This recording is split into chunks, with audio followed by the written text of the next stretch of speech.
어제 참 이상한 일을 겪었어요.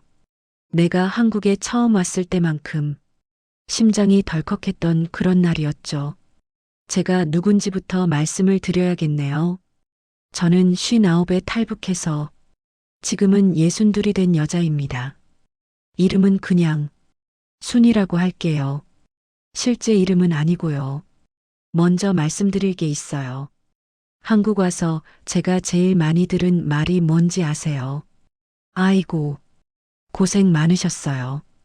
근데요, 정말 힘든 건 여기 와서부터였어요. 처음 공항에 내렸을 때 기억나요.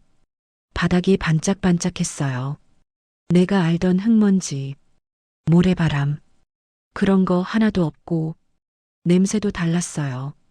기름 냄새, 사람 냄새, 향수 냄새, 커피 냄새, 세상이 확 펼쳐진 느낌이었죠.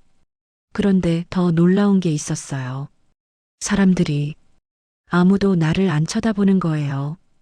북쪽에서는요. 처음 보는 사람 있으면 다 쳐다봐요. 어디서 왔나? 누구 친군가? 눈치를 보거든요. 근데 여기선 다 자기 핸드폰만 보고 가요. 나는 인생 통째로 들고 가방 하나 끌고 걸어가는데 마치 내가 투명 인간이 된 것 같았어요. 그게 첫 번째 놀라움이었어요. 아, 여기선 나를 아무도 모르고 아무도 신경 안 쓰는구나. 편한 듯 서러운 느낌. 이상하죠. 정착센터에 갔을 때는 또 한 번 놀랐어요. 침대가 부드러워요. 이불이 두껍고 밥이 너무 잘 나오는 거예요. 고기, 진짜 고기가 그냥 평범한 날에도 나와요. 저 그때, 아, 나 이제 살았구나. 이렇게 생각했어요. 선생님들이 그러더라고요. 이제부터 여기서 새 삶 시작하시면 돼요. 정부에서 정착금도 드리고 집도 알아봐 드릴 거예요. 그 말을 들으니까 내 인생이 갑자기 드라마처럼 확 바뀐 것 같았어요. 노후에는 그냥 사람답게만 살면 좋겠다. 그게 제 소원이었거든요. 추운 데서 떨지 않고, 배고파서 괴로워하지 않고, 누가 나를 마음대로 끌고 가지만 않으면 그게 천국이라고 생각했어요. 그래서 저는 믿었어요. 이 나라에 오면 이제는 아무 걱정 없이 살겠구나.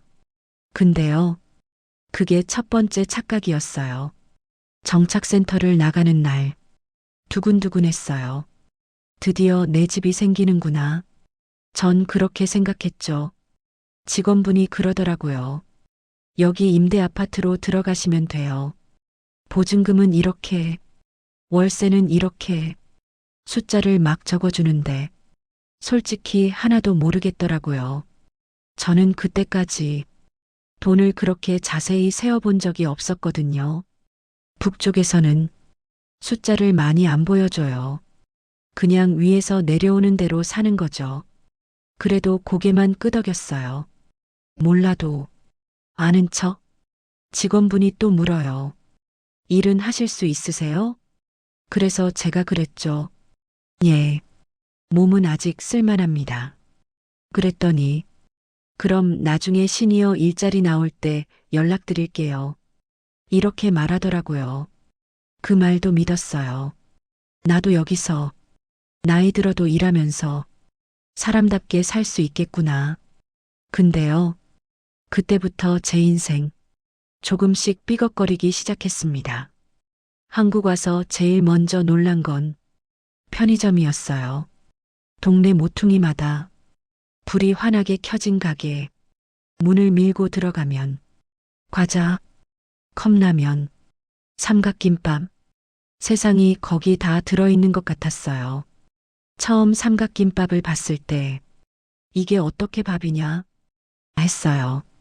삼각형에 김이 붙어 있고 숫자 따라 비닐을 뜯으라는데 그게 뭐 그리 어려운지 한참을 붙들고 씨름하다가 김이 찢어지고 밥이 삐져나와 버렸어요.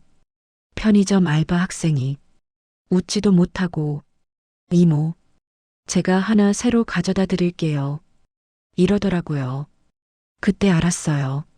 아, 나는 여기서 모든 게 처음부터 다시구나. 버스 타는 것도, 지하철 타는 것도, 카드 찍는 것도, 처음 교통카드 찍었을 때요. 삑, 소리 나잖아요. 심장이 덜컥했어요. 내가 또 어디 잘못한 줄 알고, 북쪽에선 소리 나면 대부분 좋은 일이 아니거든요. 근데 사람들은 아무렇지 않게 삑, 삑 찍고 지나가요. 그래서 나중에는 그 소리가 좀 안심이 되더라고요. 아, 나도 이제 이 나라 사람이구나 싶어서요. 그렇게 조금씩 익숙해지려는데 첫 번째 벽이 딱 나타났어요. 정착금이요. 그게 영원히 나오는 게 아니더라고요. 처음 받았을 때는 이 돈이면 평생 살 수 있겠다. 진짜로 그렇게 생각했어요. 고향에서 쓰던 돈이랑 비교를 한 거죠. 근데 여긴 집세, 관리비, 전기, 가스, 핸드폰, 교통비, 보험, 돈 나갈 구멍이 끝이 없어요.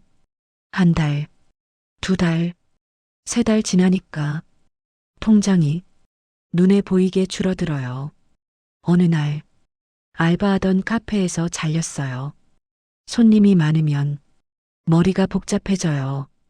라떼, 아메리카노, 모카, 아이스, 뜨거운 거 헷갈리기 시작하면 얼굴이 확 굳어요. 그날도 주문을 두 개나 섞어버렸어요. 손님이 화를 내더라고요. 아니, 몇 번을 말해요. 이게 왜 또 뜨거워요? 사장님이 뒤에서 한숨을 쉬었어요. 이모, 요즘 정신이 좀 없으시네. 그 한숨 소리 아직도 귀에 남아요. 결국 사장님이 그러더라고요. 이모, 우리 가게가 너무 바빠서 좀 더 빠른 친구를 써야 할 것 같아요. 저한테 해고 통보를 그렇게 했어요. 예쁘게 말했지만 결국 필요 없다는 말이죠. 그날 집에 돌아오는 버스 안에서 창밖을 보는데 갑자기 눈물이 왈칵 쏟아졌어요. 나는 여기서도 버림받는구나. 정착센터에서 만난 선생님 말이 떠올랐어요. 한국은요, 열심히 하시면 누구에게나 기회가 있는 나라예요. 근데 저는 열심히 해도 나이, 말투, 어리숙함 때문에 계속 뒤로 밀리는 것 같았어요. 그때부터 제일 무서운 게 뭔지 아세요? 돈 떨어지는 소리였어요. 카드를 찍을 때마다 삑 소리가 아니고 툭 통장에서 뭔가 떨어져 나가는 소리가 들리는 것 같았어요. 그래서 결국 주민센터에 찾아갔어요. 저 시니어 일자리 그거 신청했었는데요. 직원분이 컴퓨터를 보더니 그러더라고요. 아, 네. 대기 인원이 좀 많으셔서요. 차례가 오면 연락드립니다. 그게 언제쯤 될까요? 제가 조심스럽게 물었죠. 직원분이 피곤한 얼굴로 웃으면서 그건 저희도 잘 모르죠. 그 말이 제 마음을 콕 찔렀어요. 아, 나한테는 기다리란 말밖에 해줄 수 있는 게 없구나. 그게 한국 와서 제가 만난 첫 번째 제도의 한계였어요. 탈북자라고, 노인이라고 다 챙겨줄 것 같았는데 실제로는 서류, 기준, 예산 그 사이에서 제가 쑥 빠져버린 느낌이었어요. 그렇게 몇 달을 보내니까요. 사람을 안 만나게 되더라고요. 전화 올 때도 없고 문자 올 때도 없어요. 고향에서 같이 오던 사람들은 각자 흩어져 살고 연락도 끊겼고요. 어느 날 밤이었어요. TV를 켜놨는데 뉴스에서 북한, 안파, 영하 몇 도, 이런 말이 나오더라고요. 그 순간 가슴이 덜컥했어요. 우리의 아버지는, 우리 딸은 지금도 거기서 그 추위를 버티고 있을까? 여기 방 안은 보일러가 따뜻했어요. 근데 내 마음속은 북쪽 추위보다 더 시렸어요. 성경책을 펼친 것도 그때부터였던 것 같아요. 교회 다니던 언니가 있었어요. 정착센터에서 같이 공부하던 언니. 교회 가면 그래도 사람 냄새라도 맡는다. 그 언니 말에 저도 따라갔죠. 교회 사람들은 참 친절했어요. 집사님, 권사님, 부르는 호칭은 아직도 헷갈리지만 저한테는 다 그냥 남쪽 사람들이었어요. 그 중에 유난히 잘해주는 권사님이 한 분 있었어요. 순이 집사, 힘들면 나한테 말해. 여기선 가족처럼 지내는 거야. 그 말이 참 달콤했어요. 아, 나도 여기서 가족이 생기는구나. 권사님이 그러더라고요. 우리 교회에서요. 탈북자분들 돕는 헌금 모으고 있는데 순이 집사도 조금만이라도 함께하면 어때요? 솔직히 그때 주머니 사정이 하나도 여유롭지 않았어요. 근데 가족이라는 말에 흔들렸어요. 네, 저도 조금은 내겠습니다. 그날 집에 와서 통장을 펼쳐놓고 한참을 봤어요. 이거 내면 나 다음 달 약값은 어떡하지? 그래도 내고 싶었어요. 나도 누군가를 돕는 사람이 되고 싶었거든요. 언제까지 도움받는 사람으로만 살고 싶지 않았어요. 그래서 그 돈을 냈어요. 그게요. 두 번째, 그리고 아주 큰 반전의 시작이었어요. 어느 날 교회에서 예배를 드리는데 목사님이 갑자기 그러는 거예요. 오늘은 우리 교회가 돕고 있는 탈북자 집사님의 간증을 듣도록 하겠습니다. 순간 가슴이 쿵 내려앉았어요. 혹시 나 근데요. 제 이름을 부르는 거예요. 순이 집사님, 앞으로 나오세요. 다리가 후들거렸어요. 아니, 난 그런 말 한 적이 없는데 권사님이 제 등에 손을 얹고 속삭였어요. 괜찮아.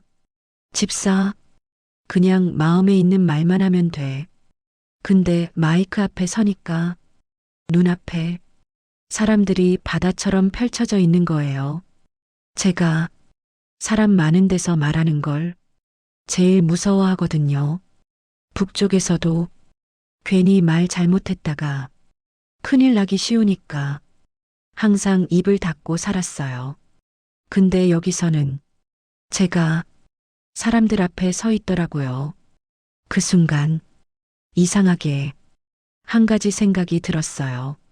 그래, 나도 한 번쯤은 내 이야기 내 입으로 해볼까? 그래서 조심스럽게 얘기를 시작했어요. 저는요, 59에 여기로 넘어왔습니다. 내가 어떻게 탈북을 했는지, 얼마나 무서웠는지, 그러다 여기 와서 처음 침대에 누웠을 때 눈물이 났던 이야기, 사람들이 조용히 듣고 있더라고요. 어떤 사람은 눈물을 닦고 있기도 했어요. 그 모습을 보니까 내 얘기가 그냥 불쌍한 신세 한탄이 아니라 누군가의 마음을 건드리고 있다는 게 느껴졌어요. 그래서 조금 더 솔직해졌죠. 여기 와서 알았어요. 자유에도 가격표가 붙어 있더라고요. 정착금, 월세, 일자리, 그 모든 게 쉬운 게 아니었다는 이야기. 사람들이 고개를 끄덕이더라고요. 예배가 끝나고 많은 사람들이 저한테 와서 손을 잡아줬어요. 힘내세요. 집사님 이야기 듣고 많이 느꼈어요. 그날 집에 돌아오는 길은 조금 덜 외로웠어요. 그래도 나를 기억해 줄 사람이 여기 몇 명은 생겼구나. 근데요, 며칠 뒤에 진짜 충격적인 일이 일어났어요. 어느 날, 권사님이 전화를 했어요. 순이 집사, 혹시 요즘 통장 잘 확인해 봤어? 아니요. 왜요? 한번 꼭 확인해 봐. 이상한 말이었어요. 그냥 확인하라니까. 편의점 ATM에 가서 통장을 넣었죠. 잔액을 보고 눈을 의심했어요. 아니, 이게 뭐야? 분명히 몇십만 원 남아 있어야 하는데 통장이 거의 비어 있는 거예요. 뭐가 빠져나갔는지 내역을 보니까 자동이체 카드 결제 이런 것들 사이사이에 이상한 글자가 끼어 있었어요. 오헌금, 기부금. 나는 그런 거 신청한 적이 없었어요. 근데 어느 순간부터 매달 몇만 원씩 빠져나가고 있었던 거예요. 머리가 하얘졌어요. 얼마 안 되는 돈이었지만 저한테는 약값이고 밥값이고 난방비였어요. 이걸 누가? 갑자기 한 사람이 떠올랐어요. 교회 권사님, 그분 말고는 내 통장 얘기를 자세히 나눈 사람이 없었거든요. 순간 심장이 쿵 내려앉았어요. 설마 나를 도와주겠다던 그분이 머릿속이 복잡해지기 시작했어요. 혹시 내 탈북 이야기를 여기저기 퍼뜨리는 건 아닐까? 내 이름으로 뭔가 더 나쁜 일을 벌이는 건 아닐까? 그때부터요. 교회 가는 게 무서워졌어요. 문자도 안 보고 전화를 와도 안 받았어요. 하루는 집 초인종이 울리더라고요. 모른 척 했어요. 근데 문 밖에서 들리는 목소리. 순이 집사, 나야. 문 좀 열어봐. 권사님이었어요. 심장이 두근거렸어요. 열어야 하나, 말아야 하나. 결국 조심스럽게 문을 열었어요. 권사님이 웃으면서 들어오려는데 제가 먼저 말했어요. 권사님, 제 통장 왜 그랬어요? 그 순간 권사님 얼굴이 굳었어요. 통장? 저 몰래 헌금이랑 기부금, 자동이체 걸어 놓으셨죠? 제 목소리가 떨렸어요. 분노도 있었고, 배신감도 있었고, 같이 살고 싶었던 마음이 깨지는 소리도 섞여 있었어요. 근데 권사님이 한참을 입을 다물더니 이렇게 말하더라고요. 순이야, 그거 내가 한 거 맞아. 그 말 듣는 순간 귀가 멍해졌어요. 왜요? 순간 눈물이 왈칵 쏟아졌어요. 내가 뭘 그렇게 잘못했어요. 여기 와서 한 번만이라도 누군가를 믿어보려고 했던 게 잘못이었어요? 거기까지 말하고 나니까 다리가 풀려서 바닥에 털썩 주저앉아 버렸어요. 권사님이 다가와서 조심스럽게 제 곁에 앉았어요. 미안해. 그 한마디에 더 화가 났어요. 미안하다고 다 끝나요? 근데요, 그 다음에 나온 말은 제가 생각했던 것과 완전히 달랐어요. 그 돈 다 모아두고 있었어. 모아두고요? 응, 내 앞으로 집 보증금 조금이라도 보태주고 싶어서. 순간 머릿속이 복잡해졌어요. 아니, 근데 왜 나한테 말을 안 하셨어요? 말하면 넌 안 했을 거야.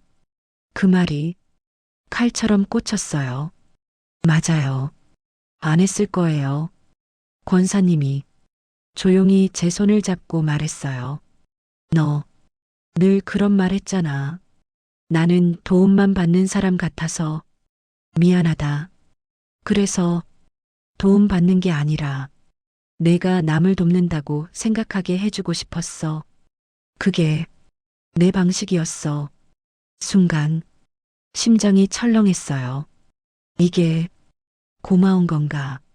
아닌 건가? 고마움과 서운함이 한꺼번에 밀려왔어요. 그래도 이건 아니잖아요. 내 인생에서 돈은 내가 제일 잘 알아야 하는 건데, 그렇게 말하면서 제가 울었어요. 권사님도 같이 울더라고요. 그래, 내가 욕먹어야 맞아. 근데 나도 두려웠어. 언젠가 내 통장이 바닥나서 너 또 도망갈까봐. 그 말에 눈물이 또 쏟아졌어요. 도망? 그건 내가 평생 해온 일이었거든요. 가난에서 도망, 두려움에서 도망, 굶주림에서 도망, 그리고 북쪽에서 여기까지 나는 항상 도망치는 사람이었어요. 근데 누군가는 내가 또 도망갈까봐 무서워하고 있었던 거예요. 그게 두 번째 반전이었어요. 배신이라고 믿었던 사람이 사실은 서툰 방식으로 나를 붙잡고 있었던 거죠.